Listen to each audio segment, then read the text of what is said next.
पिछले मोदी सरकार के 2 साल में जिस तरह से हमने देखा कि एजुकेशनल इंस्टीट्यूशंस पे, शिक्षा संस्थानों पे और स्टूडेंट्स पे लगातार एक हमला जारी रहा। वो हमला कहीं से भी ख़त्म नहीं हुआ है और ज़्यादा इंटेंसिफाई हुआ है। हम लोगों ने देखा किस तरह से जो प्रीवियस एचआरडी मिनिस्टर हैं स्मृति ईरानी, उनके अंडर किस तरह से फेलोशिप्स को ख़त्म किया गया, जगह जगह स्टूडेंट्स को टारगेट किया गया और यूनिवर्सिटी ऑटोनॉमी पर खास तौर से एक ज़बरदस्त तरीके से हमला रहा। ये हमला कहीं पर हम देखते हैं कि एमएचआरडी से चिट्ठी आती है कि रोहित वेमुला और उनके फ्रेंड्स को सज़ा दी जाए, और जिससे अंततः रोहित वेमुला को अपनी जान देनी पड़ती है। और कहीं पर हम देखते हैं कि किस तरह से मतलब अपने अपने संघ के जो लोग हैं उनको इंस्टॉल करके यूनिवर्सिटी ऑटोनॉमी को अंडरमाइन किया जाता है। जैसे एफटीआई में गजेंद्र चौहान को, हैदराबाद सेंट्रल यूनिवर्सिटी में अपा राव को, या फिर जवाहरलाल यूनिवर्सिटी में प्रोफेसर मोमिडाला जगदीश कुमार जो वर्तमान में अभी वाइस चांसलर हैं, उनको बिठा के किस तरह से संघ का एजेंडा इम्प्लीमेंट किया जाता है। क्योंकि उच्च शिक्षा स्तर में जिस तरह से हम लोग सवाल पूछते हैं, हम लोग क्रिटिकल क्वेश्चनिंग करते हैं, हम लोग सोसाइटी के जो मुश्किल सवाल हैं उनको जहाँ पे कहीं पे भी मीडिया में डिबेट नहीं किया जाता, पार्लियामेंट में डिबेट नहीं किया जाता, उनको हम यूनिवर्सिटी में डिबेट करते हैं। चाहे वो जेंडर का प्रश्न हो, कास्ट का प्रश्न हो, डिसेबिलिटी का या होमोसेक्सुअलिटी का, कई सारे जो डिफिकल्ट क्वेश्चंस हैं जिनको जगह जगह जिन पे सेंसरशिप होती है, उसको हम यूनिवर्सिटी स्पेसेस में हम उसको डिबेट करते हैं, हम उसको डिस्कस करते हैं। इसलिए लगातार एक अटेम्प्ट है कि यूनिवर्सिटी ऑटोनॉमी को कर्ब किया जाए, यूनिवर्सिटी में रिसर्च को कर्ब किया जाए, रिसर्च की जो फैसिलिटीज़ हैं उसको कम हो, जो स्टूडेंट्स का एक इंक्लूसिव कॉम्पोजिशन होता है कई सारे सेंट्रल यूनिवर्सिटीज़ में, उसको ख़त्म किया जाए, और एक डायरेक्ट रिप्रेशन, किस तरह से अगर कोई प्रोटेस्ट कर रहा है, अगर कोई सवाल उठा रहा है, उसको टर्मिनेट किया जाए, सस्पेंड किया जाए। इस तरह की राजनीति बहुत टाइम से चल रही है। तो आज जो हम स्थिति देखते हैं वो क्या देखते हैं? हम देखते हैं कि पिछले 1 साल में जेएनयू में काफ़ी कुछ हुआ, और जेएनयू में बार बार इस तरह से बातें कही गई, सोशल मीडिया पर कहा गया, मीडिया में कहा गया कि जेएनयू में तो रोज़ हंगामा होता है, जेएनयू में तो रोज़ बवाल होता है। इस बवाल के पीछे कारण क्या है, ये हम लोगों को आज अगर जब हम इसको समझेंगे तभी हम जेएनयू की वर्तमान स्थिति को समझ सकते हैं। पिछले 1 साल में एक वाइस चांसलर आए। 27 जनवरी 2016 को नए जो वाइस चांसलर हैं उन्होंने चार्ज संभाला, और उसके 2 हफ्ते के अंदर जो है जेएनयू में पुलिस घुसाई गई, जेएनयू के हॉस्टल्स को रेड किया गया, उसी बहाने कैंपस को डराने के बहाने, कैंपस में आतंक मचाने के बहाने जेएनयू स्टूडेंट्स यूनियन के प्रेसिडेंट को अरेस्ट किया गया, बाकी स्टूडेंट्स को अरेस्ट किया गया। और एक ऐसे केस में, एक ऐसे झूठे फर्जी केस में जिसमें दिल्ली पुलिस अभी तक चार्जशीट तक फाइल नहीं कर पाई है, इस केस में जेएनयू प्रशासन ने जो है छात्रों को 20,000 रुपया फाइन किया, 5-5 साल के लिए निकाल दिया कैंपस से, जो बाद में कोर्ट ने जिस डिसीजन को, जिन पनिशमेंट्स को स्टे कर दिया था। तो ये स्थिति हमने देखी, ये सिलसिला सस्पेंशंस का वहीं से शुरू हुआ। उसके बाद में हमने देखा कि नजीब अहमद जो एक एमएससी बायोटेक्नोलॉजी के स्टूडेंट है, उनको जिन लोगों ने मारपिटाई की उनको कोई पनिशमेंट नहीं दी गई, क्योंकि वो केंद्र में जो पार्टी है उसके साथ में एफिलिएटेड है। एबीवीपी के ये छात्र हैं जिन्होंने नजीब अहमद के साथ में मारपिटाई की थी, उनको कोई भी सज़ा नहीं दी गई। और ट्रेमेंडस प्रेशर के बाद, कई सारे प्रोटेस्ट्स के बाद, 2 महीने के बाद उनका सिर्फ हॉस्टल ट्रांसफ़र किया गया, और उनमें से भी 4 लोगों का, जिन 20 लोगों ने नजीब को पीटा था उसमें से सिर्फ 4 का हॉस्टल ट्रांसफ़र किया गया। लेकिन अभी कुछ दिन पहले 26 दिसंबर को 11 स्टूडेंट जो है वो प्रोटेस्ट कर रहे थे एकेडमिक काउंसिल मीटिंग के बाहर, और उनको जो है सस्पेंड कर दिया गया। एक मतलब बिना किसी इंक्वायरी के, बिना कोई समय दिए, उनको कोई बिना नोटिस या शो कॉज नोटिस या कोई भी एविडेंस दिखाए उनको वाइस चांसलर ने मतलब सस्पेंड कर दिया। और ये जो 11 स्टूडेंट्स जिनको सस्पेंड किया गया है वो ब्राइट रिसर्च स्कॉलर्स हैं, और वो देश के अलग अलग कोनों से आते हैं, और वो सिर्फ इतनी मांग कर रहे थे कि यूनिवर्सिटी में यूनिवर्सिटी का जो एक वाइवा का स्ट्रक्चर है उसके रिलेटेड जो एक लॉन्ग स्टैंडिंग डिमांड है स्टूडेंट यूनियन का कि वाइवा के वेटेज, और जिस समय हम लोग खुद यूनियन में थे उस टाइम पे जो एकेडमिक काउंसिल है उसमें एक सेंस ये बना था कि वाइवा का वेटेज रिड्यूस होना चाहिए, इस चीज़ को मनवाया गया था। उस वक्त वाइवा वेटेज जो है वो रिड्यूस करने का 30 से 20 नंबर होने का एक कंसेंसस बना था, लेकिन हमने एज स्टूडेंट यूनियन मेंबर्स हमने उस पर अग्री नहीं किया। हमने इंसिस्ट किया कि जो वाइवा का वेटेज है वो 15% होना चाहिए, ना कि 20%। और हमने जो है उस छोटे 5% के चेंज पे हमने कॉम्प्रोमाइज़ नहीं किया, क्योंकि हम लोगों ने इंसिस्ट किया कि हम 15% एक सर्टन लॉजिक के साथ में बोल रहे हैं। और अभी इस बार का जो यूनियन है, इस बार का यूनियन जो है वो एक कमेटी का मेंबर था, जिसमें यूनिवर्सिटी एडमिनिस्ट्रेशन के लोग, फॉर्मर एडमिनिस्ट्रेशन के लोग, फैकल्टी के लोग उसमें मौजूद हैं। उस कमेटी का नाम, उस कमेटी के जो हेड हैं अब्दुल नाफे, उनके नाम पे नाफे कमेटी रखा गया है। तो शॉर्ट में हम इसको नाफे कमेटी की तरह समझेंगे। नाफे कमेटी ने क्या रिकमेंडेशन दिया? उन्होंने वही सेम रिकमेंडेशन दिया जो स्टूडेंट यूनियन कई साल से डिमांड कर रहा था कि वाइवा का वेटेज 30 से 15 नंबर किया जाए। और यही डिमांड के साथ में जो है ये स्टूडेंट्स प्रोटेस्ट कर रहे थे और ये बोल रहे थे कि नाफे कमेटी का रिकमेंडेशन जो है उसको इम्प्लीमेंट किया जाए। लेकिन बजाय उनकी बात सुनने के लिए उनको सस्पेंड किया गया। अब जो ये 142nd एकेडमिक काउंसिल मीटिंग हुई, जो 26 दिसंबर को हुई, एकेडमिक काउंसिल के जो मेंबर्स हैं उनका ये कहना है कि वो मीटिंग हुई ही नहीं, क्योंकि उस मीटिंग में पहली बात तो उसको छुट्टियों में बुलाया गया। ऐसा कभी नहीं होता है कि एकेडमिक काउंसिल मीटिंग दिसंबर में हो। एकेडमिक काउंसिल मीटिंग हमेशा या तो अप्रैल में या तो अक्टूबर में होती है, जब full academic session in session होता है, जिसमें स्टूडेंट्स, टीचर्स सब लोग डेमोक्रेटिकली पार्टिसिपेट करते हैं। लेकिन इस बार 26 दिसंबर को एक मेजर नेशनल हॉलिडे जो क्रिसमस का हॉलिडे आता है, उसके जस्ट पहले और जस्ट बाद उसके 2 भागों को किया गया, 23 और 26 दिसंबर को। और एज एक्सपेक्टेड काफ़ी सारे स्टूडेंट्स और टीचर्स जो है वो कैंपस में थे ही नहीं, इसलिए वो अटेंड ही नहीं कर पाए। दूसरी बात, जिस तरह से एकेडमिक काउंसिल मीटिंग को वाइस चांसलर ने चलाया वो नहायत ही अनडेमोक्रेटिक और ऑटोक्रेटिक तरीका है, बिना किसी इशू पर डिस्कस किए गए।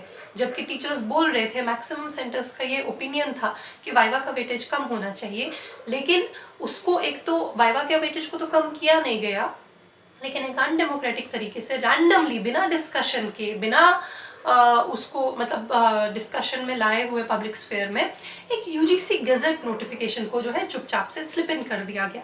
ये यूजीसी गजेट नोटिफिकेशन क्या है?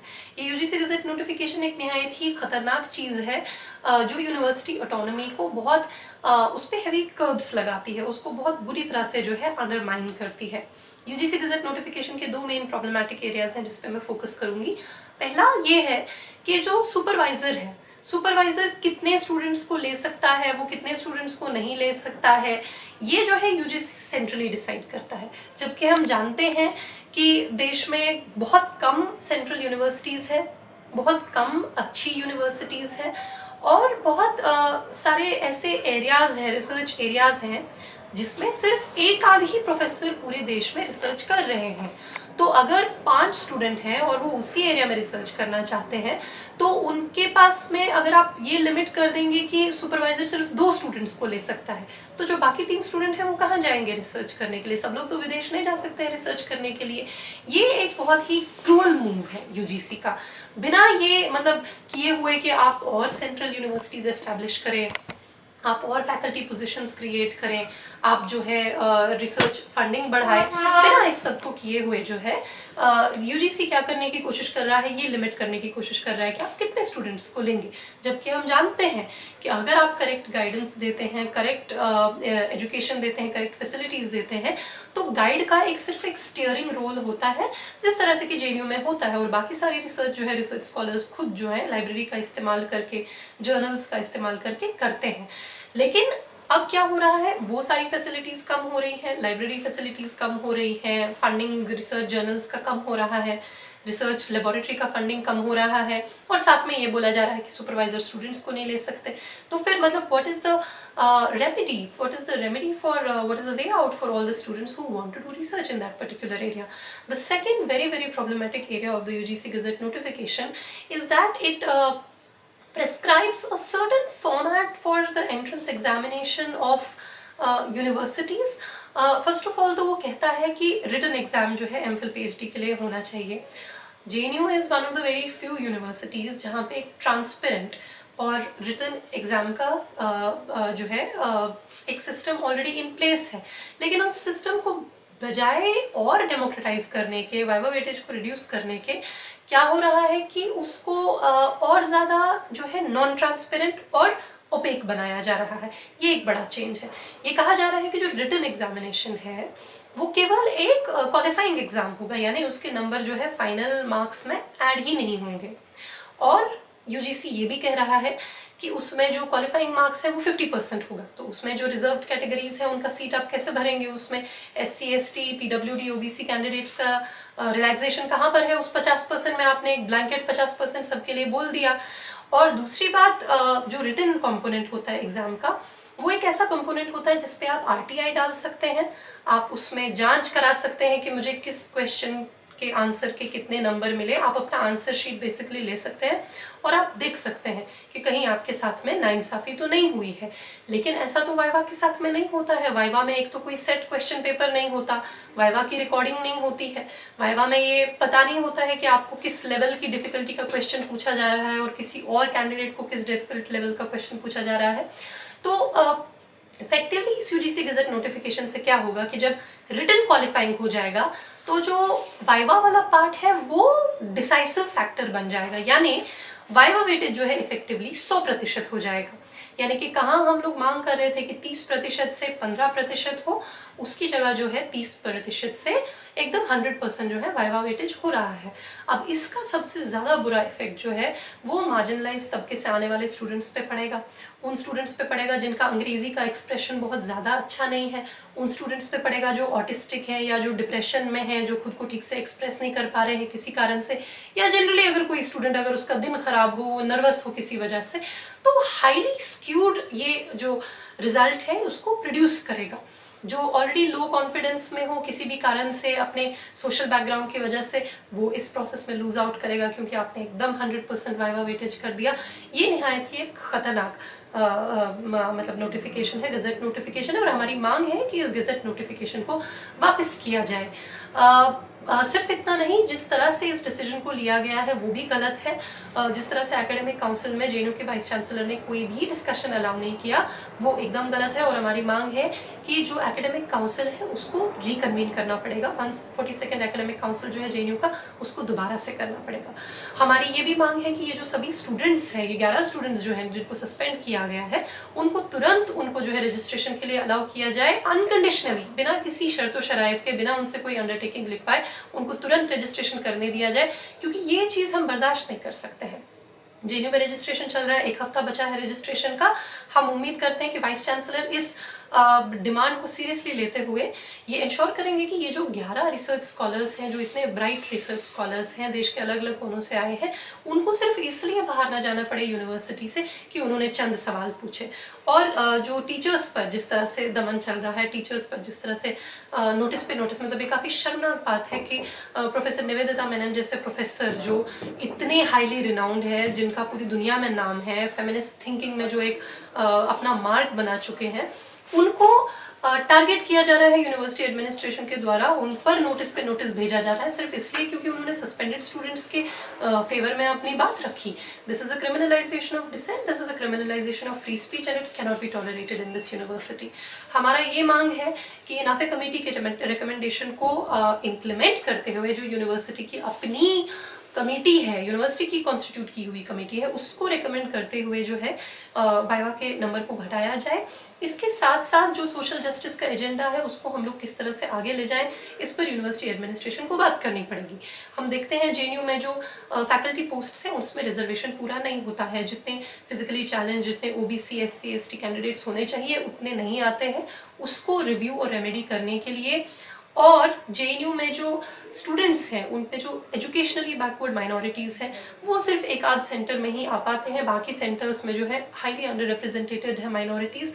इसको कैसे रेमेडी किया जाए, इसके लिए deprivation points educationally backward minorities को दिए जाए, जो कि ऑलरेडी JNU की एडमिशन पॉलिसी में डेप्रिवेशन पॉइंट्स है, जिसको हम एक तरह से ग्रेस मार्क्स की तरह भी समझते हैं, लेकिन हम उसको डेप्रिवेशन पॉइंट्स बोलते हैं क्योंकि वो एक सोशल डेप्रिवेशन को, एक सोशल मार्जिनलाइजेशन को काउंटर करने के लिए हम लोग एक एडिशनल पुल फैक्टर जो है वो क्रिएट करते हैं। जैसे लड़कियों के लिए, लड़कियों को एक्स्ट्रा पॉइंट अवार्ड होते हैं, उस तरह से हमारी मांग है कि एजुकेशनली बैकवर्ड माइनॉरिटीज़ को भी अवार्ड हो। हमारी और सारी जो मांगे हैं उसके साथ में मतलब हम लोग इस स्ट्रगल को आगे ले जाएंगे, इस कैंपस को और ज़्यादा इंक्लूसिव बनाने के लिए। उनमें से एक मुख्य मांग ये भी है कि जो JNU एंट्रेंस में अभी अभी फ़ी हाइक हुआ है, जो जिस एकेडमिक काउंसिल की मैं बात कर रही हूँ 142nd एकेडमिक काउंसिल, उसमें जो है वाइस चांसलर ने अगेन मतलब एक उसी अनडेमोक्रेटिक तरीके से जो है जेएनयू एंट्रेंस एग्जामिनेशन का फी हाइक कर दिया। हम लोग जानते हैं कि जिस वक्त एक स्टूडेंट एक यूनिवर्सिटी के लिए अप्लाई करता है वो सिर्फ एक यूनिवर्सिटी में अप्लाई नहीं करता है। हम लोगों ने जब जेएनयू के लिए अप्लाई किया 5 यूनिवर्सिटीज में अप्लाई किया और तभी हमारे पास आज़ादी रहती है अप्लाई करने की, जो कि जेएनयू एंट्रेंस का जो फी है वो अफोर्डेबल होता है। लेकिन जेएनयू एंट्रेंस का फी अगर हम लोग डबल कर देंगे तो कई सारे स्टूडेंट्स जो बहुत ही निहायत ही पुअर बैकग्राउंड से हैं या जिन्होंने कई सारी जगह पे अप्लाई करना है वो लोग इस प्रोसेस से एक्सक्लूड हो जाएंगे। उनको पता नहीं है जेएनयू क्या है या उनको कोई उस वक्त में अगर सपोर्ट नहीं मिल रहा है तो वो सिंपली जो है जेएनयू का फॉर्म छोड़ देंगे, उसको भरेंगे नहीं। ये हमें लगता है कि ये बहुत एक जुल्म होगा उन स्टूडेंट्स के साथ में जो एफर्ट नहीं कर सकते, क्योंकि आखिरकार जब हम लोग कहते हैं कि we are proud of JNU और we love JNU, what are we really proud of? We are proud of the fact that in JNU a sweeper's son and a minister's daughter can study together. They can sit in the same classroom, they can be roommates, they can eat in the same mess on the same table without any discrimination. That is really what we are proud of. And if these changes which have been brought in the academic council meeting, these undemocratic changes, these are pushed through, then it will change the composition of JNU forever. There is another decision which the Vice Chancellor has taken, which we oppose, which is the control of the faculty selection committees. It is a completely ridiculous decision जो Vice Chancellor ने लिया है और इससे मतलब बहुत इसके dangerous implications हो सकते हैं। इसको अगर brief में नटशल में ऐसे समझना हो कि जब एक फैकल्टी पोस्ट एडवर्टाइज होता है, मान लीजिए वो फिजिक्स डिपार्टमेंट से होता है, सोशियोलॉजी डिपार्टमेंट से होता है, उसके सिलेक्शन कमेटी में कौन रहेगा, उसके सिलेक्शन कमेटी के जो एक्सपर्ट्स होते हैं वो सेंटर से रेकमेंड होते हैं, उस पर्टिकुलर डिपार्टमेंट से रेकमेंड होते हैं। वाइस चांसलर उसमें चेंजेस कर सकते हैं, लेकिन जनरली ऐसा होता है कि वो सेंटर से रिकमेंड होके जाता है। अब जो नया कानून वाइस चांसलर ने खुद ही बना दिया है बिना किसी डिस्कशन के, वो ये है कि फैकल्टी सिलेक्शन जो है वो भी वाइस चांसलर जो है उसमें एक्सपर्ट्स कौन है ये खुद रहेंगे। अब आप खुद बताइए, हमारे वाइस चांसलर इलेक्ट्रिकल इंजीनियरिंग के जो है एक्सपर्ट है, लेकिन वही सिलेक्ट करेंगे कि लिंग्विस्टिक्स में कौन एक्सपर्ट है, तमिल लिटरेचर में कौन एक्सपर्ट है, संस्कृत में कौन एक्सपर्ट है। तो it doesn't make sense. It is not a sensible decision. And all these decisions have been taken in a very undemocratic manner, plus the decisions are very bad. That is why our demand is that the Vice Chancellor should reconvene the Academic Council meeting. We have to save social justice in this campus. This is an appeal to all the students who are aspiring to do their MPhil and PhD at JNU, that please speak up and please support the JNU Students Union's initiatives in this regard. Please tune into the information campaigns that are happening, and also please be part of the protests and demonstrations that are being planned around this UGC Gazette notification. This is our appeal. Please help us to popularize this. Please share this appeal.